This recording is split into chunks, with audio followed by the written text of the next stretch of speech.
Hello, everybody. Welcome to Steel Rose's podcast. This podcast was created for women by women. Um, little unorthodox recording sessions happening this week. Um, you are getting Jenny in the moment, raw and real, very unedited and unfiltered. This week is spring break in my town, and it's always a little bit complicated when the kids are out of school because I'm used to my routine being a certain way. I'm used to having flexibility during the daytime and quiet and getting a lot of things done during the day. And this week was just not going to be one of those weeks. Now, in preparation for this week, usually I would have front loaded. And by that, I mean, I would have last week pre-recorded, set everything up, had it all ready to go. Unfortunately, last week, a stomach virus was making its way through my household. I was the second person to get it, which was pretty awful. And then my stomach virus actually turned into strep throat, which was actually a little odd because I didn't even know that that would be a thing, but it was a thing. It was very frustrating for me because I had a lot on my mind last week. Last week was going to be a push week for me, as I mentioned. Like, it was going to be one of those weeks where I was pushing for recordings for this week because I know my kids are going to be home, so my schedule is going to be more chaotic. But outside of that, it was also push week for me for launching the How to Podcast learning modules that I've been talking about with you guys. And I'm like 95% of the way there. I have probably just a couple more buttons to push to actually launch it. But I just started getting sick. Last Monday, I started getting sick. I took a half day and then I wasn't able to return to work until Thursday. And even on Thursday, I was still a little loopy. And it took me the whole week to really bounce all the way back, including the weekend. So it was just a tough one. In those moments, I used to get really frustrated and really overwhelmed and angry and just be kind of breaking down because I couldn't do everything that I would be wanting to do, and I'd be snapping at everyone and pretty much just a bear the whole week. That's normally my normal reaction to being sick because I hate being slowed down. Like, and I really truly mean that. Like, I cannot stand being slowed down. It just irks me to my core because it's just one of those things. You all know me well enough to know how how I roll basically, and slowing down is really not something that I love. I will say that in those moments now, I do try to take those moments especially when I'm sick, to say to myself, like, you know what, your body needs to recover here. You can't push through this. This is not an instance anymore where you can just bear down and just get through it and power through it. One, it's not good for you to do that physically or mentally, really. In order for your body to properly heal, you really do need to rest. And for many, many, many, many years, I did not adhere to that. I would just plow on through. I worked all the time. I was just one of those people. And I took a lot of pride in that until a couple years ago. And that had changed for me pretty tremendously. Now, on one hand, it changed because of my children and my husband. And I saw me and my obsession with, constant work and constant doing things. I started to see the flaw in it because I was missing time with them and I was missing out on literally just daily stuff, but I was missing it. And that's really what life is about, is the daily, day in and day out. Like, and then the other thing that happened, in the last couple of years was that I found out that a former colleague of mine that, I had worked with probably about 8 or 9 years ago, had passed away. And she was not that much older than me. I think I found out about it when I was about 38-ish or 39. She was only maybe in her early 40s, like 42, 43, really not that far off from me. And she was walking out of her house with her fiance, and she had a massive coronary event, and she died on her front lawn. And I found out about it by chance. We hadn't stayed in touch during the years, and We after I left the agency that we were working together at, we didn't stay in touch with each other. And I happened to actually see this update come across on LinkedIn and that she had passed away. And when I found out what happened, that also layered on top of me being like, I need to put a stop to this rat race mentality that I had in my head. In a nutshell, she was a workaholic. Job always came first. She constantly was just not going to the doctor, not taking care of herself. And she was something simple that started as an infection, got into her bloodstream because she just didn't never took care of herself. And she went into septic shock. She had a heart attack. She was very unwell by the end, and she lost her life. She lost her whole life, and her family lost her. I reflect on it, especially when I'm not feeling well, because that was like one of those eye-opening key moments for me, hearing this information, because, well, it's not that I was that far off. I mean, for 3 years after my daughters were born, I didn't go to the doctor. For 3 years, I did not go to the doctor. I didn't go to an OBGYN. I didn't go to a primary care specialist. I didn't go to anybody for 3 years because I just could not figure out the time to go. I was able to, in those 3 years, work until 3 a.m. if I needed to. I was able to be up and down all night with my children if they needed me. I was able to be there for my husband if he needed me. I was able to be there for everybody else, but I wasn't there for myself. And I want to make sure that I'm highlighting here the importance of taking care of yourself.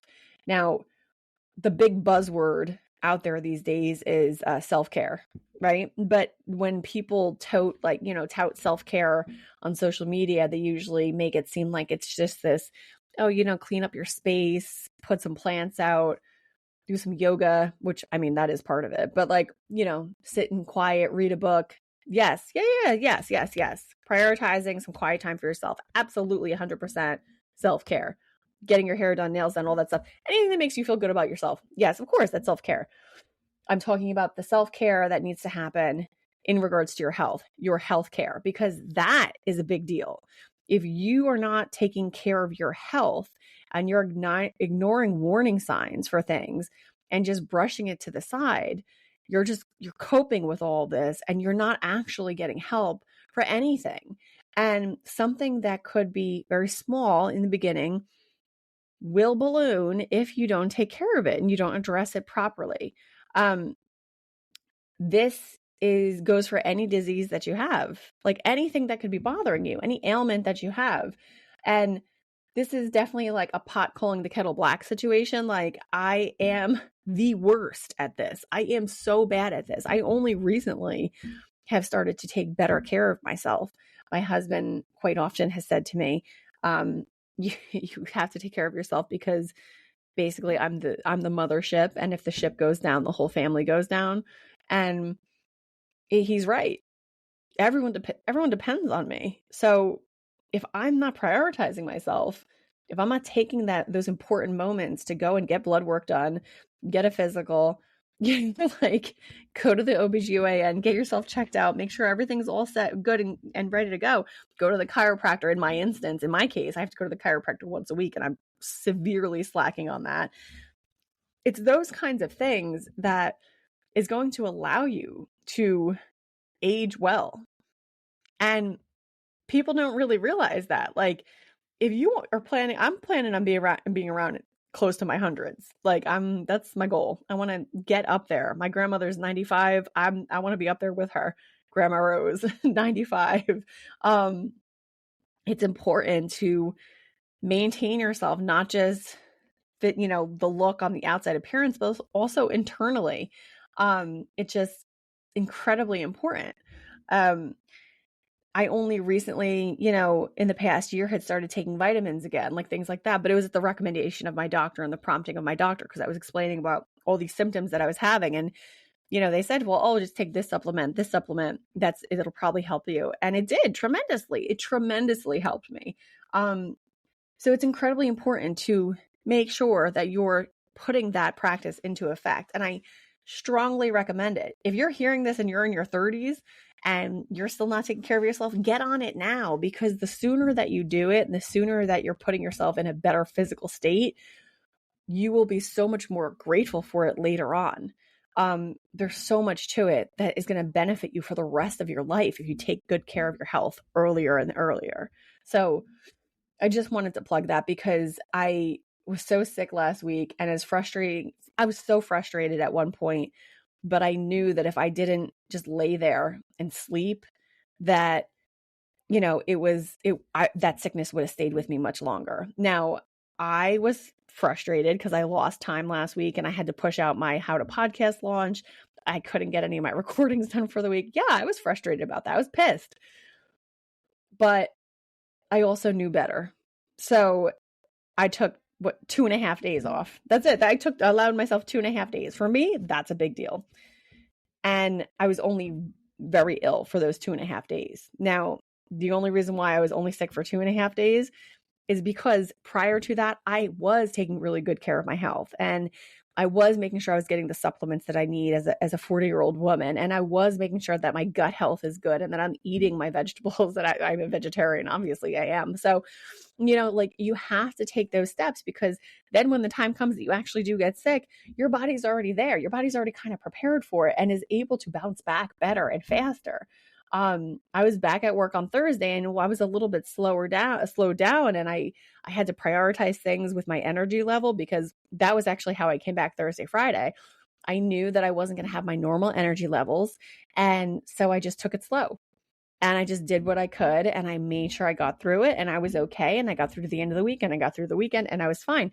And now I'm back to myself. So take the time to make sure you're doing proper care in advance of being sick. And then should you get sick, take the time, let yourself heal, let your body heal. Don't push yourself, because you're going to regret that later on in life. You really will. So again, incredibly important. The other bit that I actually had wanted to share with you guys. So this week, the format's going to change a little bit. My kids are home. So as opposed to a long episode early in the week, you're actually going to be getting dailies from me. Kind of excited about the format shift. This is a format we're testing out, and myself and my cousin Melissa, we're going to be testing it out this summer. For those of you who only joined in season 2, in season 1, when the podcast was launched, my cousin Melissa and I were actually launched the series together. But she's a professor, so it was very difficult during the academic year for her to be involved. So we actually have very high hopes that this summer she'll actually be able to come back into the mix. So that'll be really cool. You'll see that coming through in like the June, July area. And then this week, you're going to get to enjoy some very quick little mini-sodes with me every single day. The adventures this week is spring break, as I mentioned like earlier on a couple minutes ago. And the adventures are going to be all housebound, because in New Jersey it is raining, and all of my plans for spring break were outside. So I get the joy of having to come up with things to keep my kids occupied and busy and entertained. I really want them to have a nice spring break. I'm not really a sit in front of the TV person with them. I'm more of a let's roll our sleeves up, let's do something person. So today was day 1. And we did lots of arts and crafts today. So it was Play-Doh. We had I got some new Play-Doh kits. So they played with their Play-Doh. They played with modeling clay today. They did some creativity on poster boards. Hot tip for any mom rainy day tips. I usually will go to Walmart and pick up poster boards for like $1, or, the trifold posters for presentations. I will actually pick a couple of those up, and then I just let the kids go nuts on them. Let them draw whatever they want. They can paint it. They can do whatever they want with it. It keeps them entertained. It gets their creativity going, gets them off their screens for a little bit. And they enjoy it. They really, really like to get in there and get active and be creative. And you know what? It's something that I feel good about them doing because it's not that expensive. Most of us have, crayons and stuff and whatnot in the house, and it keeps them occupied. And I love seeing what they come up with their little poster boards. So that was a lot of today. Tomorrow, more poster boards and that kind of stuff. If we run out of things, that'll be happening in the morning. I'm going to probably do a cooking challenge with them. So tomorrow, I believe we're going to be doing candied grapes. So I found, or one of my kids, we have kids' cookbooks, and I had them all pick out recipes that they wanted to try. And in one of them, it's basically like grapes that are rolled in gelatin, and then you put them in the refrigerator, and it hardens the gelatin, and then it's supposed to be like eating, candy basically. So we're trying that out tomorrow morning, as well as chocolate covered bananas, because they seem to really like that as well. Obviously, who wouldn't? So those are the things for tomorrow morning. I'm excited about it. And then in the afternoon, I'll let them do arts and crafts, video games, whatever. But I do try to do some kind of something engaging with them that I'm personally doing with them, because in the afternoons I work this week. So that's the plan for tomorrow. I will let you know tomorrow, when I record tomorrow evening, how everything goes. Wish me luck on this rainy week where I am still working and still podcasting and have my children home with me. I hope all you are having a great week. I hope everyone's doing well. Greatly appreciate everybody listening and hanging in there with me. Very excited to still be with all of you and to be continuing on with this journey with you. So take care, everybody, and I will chat with you tomorrow.